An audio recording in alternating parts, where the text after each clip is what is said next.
ladies and gentlemen.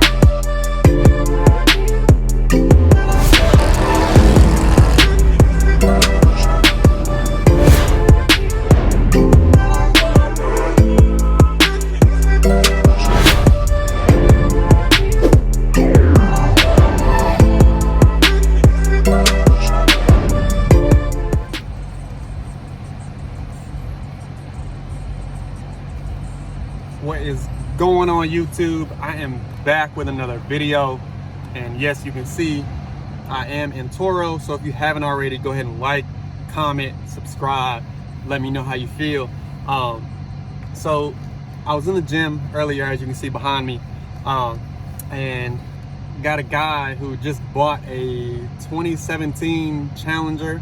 I just took a look at it. It's actually over there. And he was like, hey, like, you know, what were the first couple of things that you've done to it? And, you know, what would you do? What is your advice knowing what you've done already? And would you go back and do anything differently if you could redo it?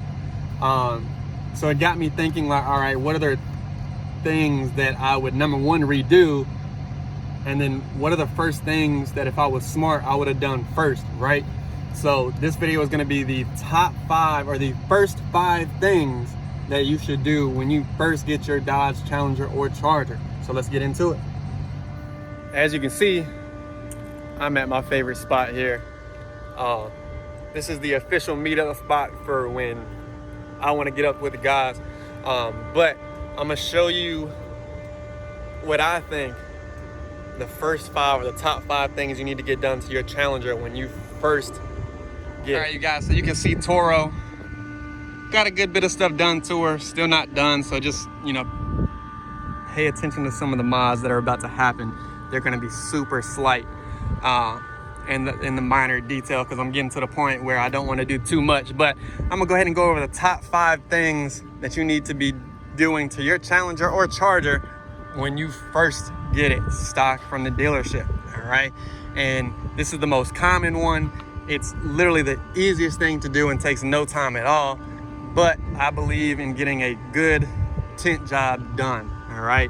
So, yes, I do have my windshield tinted. It is 35%. No, I do not struggle seeing at night, all right? It's perfectly fine. So, literally, I can see out, you guys, all right? But first thing I would do is a tint job, all right? And make sure you go get a good tint job with all the different styles of tint that is out there, ceramic tint and all kinds of stuff.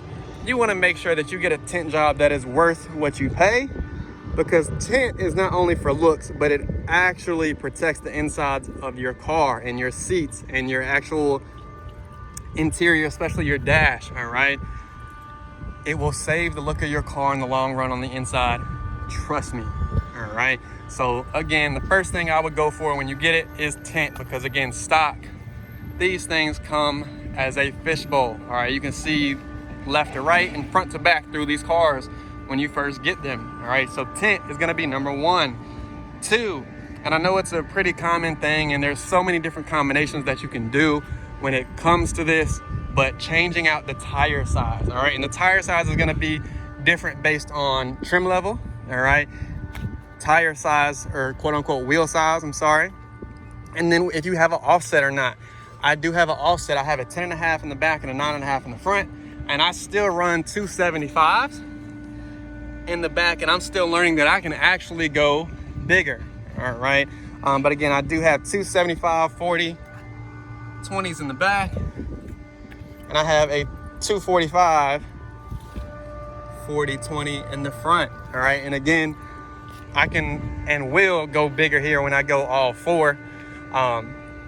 Just because I want a fuller look, and I'm still slipping and sliding here, even at 50 miles an hour and so forth, and I want to make sure I have enough traction to ride in the rain. But that is the second thing, all right? And again, based on trim level, when you get up into the scats, you can do 295s, 305s, and some even do 315s.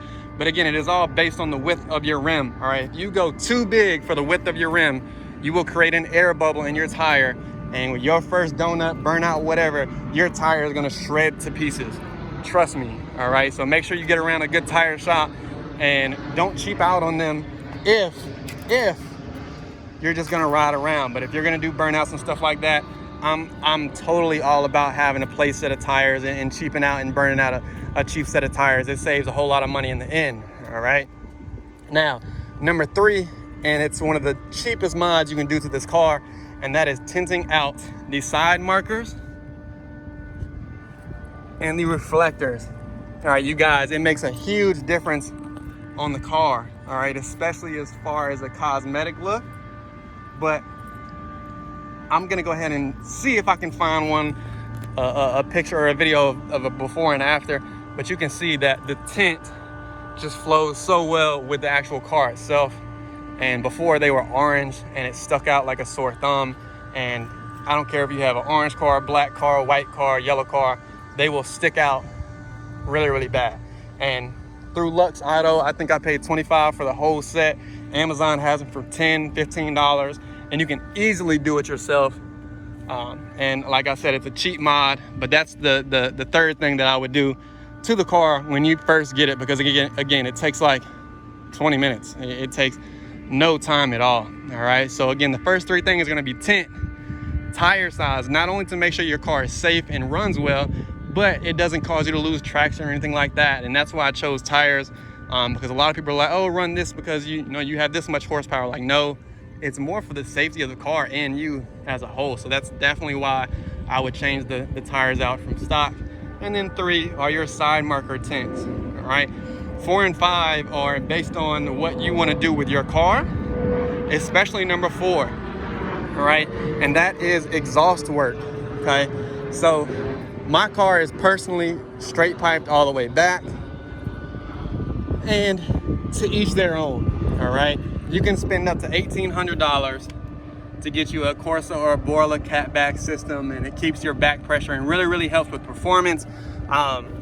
If I would have known better when I kind of went about doing the car, I would have done it that way. All right. But again, to each their own. So I do lose a little bit of back pressure here. And if you are straight piped, yes, you're going to lose back pressure. Yes, you're going to lose a little bit of performance, but you gain a little bit of sound. So again, based on your trim level is what I would spend. My guys on a Hellcat and things like that, I would not straight pipe a Hellcat, because a Hellcat needs the back pressure to perform and give all the horsepower to the crank and the wheels and everything else. Trust me, okay? But again, you can go the couple $100 route and get it straight piped over at Randy's or anything like that. Over in Gastonia, that is who I use, so shout out to them. Or again, you can go the little bit more expensive route, but the better route in my opinion, and go get a Borla or a Corsa or any catback system that's out there that's gonna help with performance itself. All right, so think about your build before that and what you wanna do with the car before you make that move, all right? Because once you do it, there is no going back, all right? So that is kind of 4 with a star beside it, because again, that is one of the most important things you can do to the car, but you have to think about what you want to do for your build. All right, that is number 4. Number 5, it's definitely a personal thing. All right, it is all about how you want to look at the car and what you want to do. But to me, man, some of these Dodge cars look absolutely terrible with the rims that come on them. All right. So number 5 is changing out the rims. All right. Now, do some of them look good? Yes, the Hellcat, some of the newer Scats and the 2020s that are coming out with the different style brass monkeys and the 1320s, do have some good looking rims, but the RTs, the SXTs, even some of the 2018 Scats, those rims are terrible. Right? And they take away from the look of the car and the meanness and the muscle car style look. So that is number 5, man. Change out the rims. And I know that's definitely an investment. And to each their own based on what they want to do to their car. But again, this is my opinion in the first 5 things that you should do, because even if you just go bigger or a replica style rim of another trim level, it'll make the car look so much better. Right? I have a Lenzo rim that is gloss black with a chrome face. All right, and when these get to rolling on the highway, they look super, super good. And of course, I have the spike lug nuts. Shout out to American Muscle. I've pretty much gotten a lot of stuff through them, and they're super good people.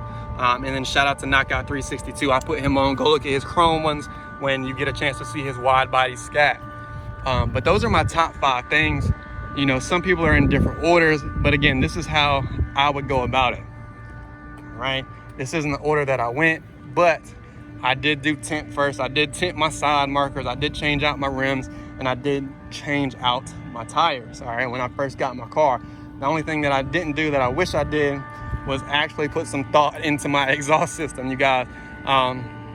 But we'll see what happens. I may change it out. It kind of just depends on the route that I'm going to go here with Toro. But again, first 5 things to do to your Challenger: tint. Easy thing to do, all right? Next thing is going to be tires, all right? Making sure that you have a set of tires on your car that is going to keep the tires and your car on the road, all right, and safe, all right? Number 3 is going to be side marker tint. Trust me on that one. You can do it in like 20 minutes, right? Number 4 is your exhaust setup, all right? Be smart with it, okay? If you're gonna spend the money, make sure you spend the money with the right people, all right? Corsa, Borla, I'm kind of, you know, biased on those, but, you know, it is what it is. And then 5, your rim setup, okay? So if you haven't already, go ahead and like, comment, subscribe. Let me know what you think. Let me know what the top 5 things that you would do if you could start over, all right? Let me know what you think in the comments below, and I will see you guys next time.